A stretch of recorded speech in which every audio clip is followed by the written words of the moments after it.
That wasn't Von Brunn's only son. In fact, another of his sons lived right here on the Central Coast, and his death a few years ago actually drew the interest of the Holocaust shooter, James Von Brunn. KION's Brooke Holmquist spoke with local public officials that had been in contact with Von Brunn as recently as a week before the shooting. And Brooke, what was their reaction when they found out about Von Brunn? Well, Olga, basically shock, and one person even described it as feeling like it was he was in the twilight zone after hearing about it.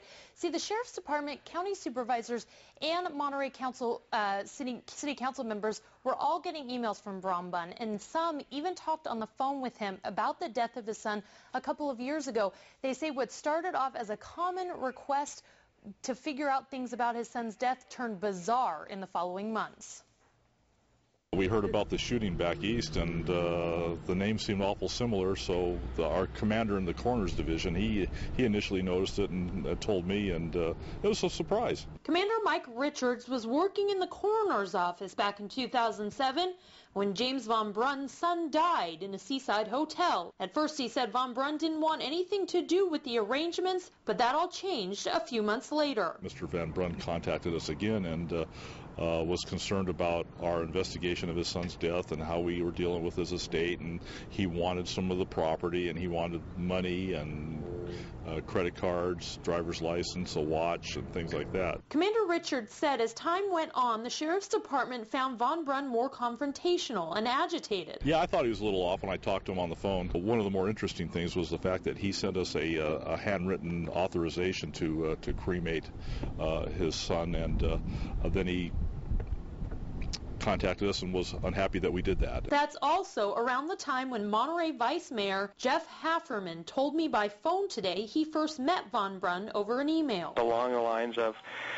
I'm in my late 80s, my son died in Seaside, California, I'm in Annapolis, I'm not in any condition to travel, I'm a World War II vet, can you please help me? And my reaction was, gee, I'm gonna try to help this guy out. He sounds like he's having a tough go of it. During Hafferman's attempts to help Von Brunn contact the right people in the county to deal with his son's death, he said one phone conversation started to make him suspicious of Von Brunn's state of mind. He said he noticed that he made some kind of comment as we had an awful lot of Jewish lawyers in Monterey, which really took me back. He actually said that I should check out his website.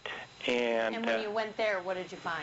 When I went to his website, I was just shocked because it was like this white supremacist website. After that, Hafferman cut ties with Von Brunn, but he and other county officials kept receiving his emails. And Hafferman says Von Brunn came to mind right away when he heard about the tragic shooting. It was just a very surreal feeling to know that this guy had been communicating with all of us here. Now, the last email was sent just a week before the shootings at that museum, and it said this at the very end of the email. It said, "My computer goes offline now.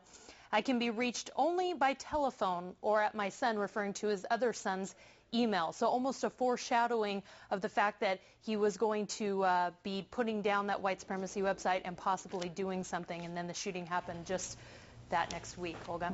All right, thank you, Brooke. And the Monterey County Sheriff's Department is cooperating with the FBI in the investigation of this shooting.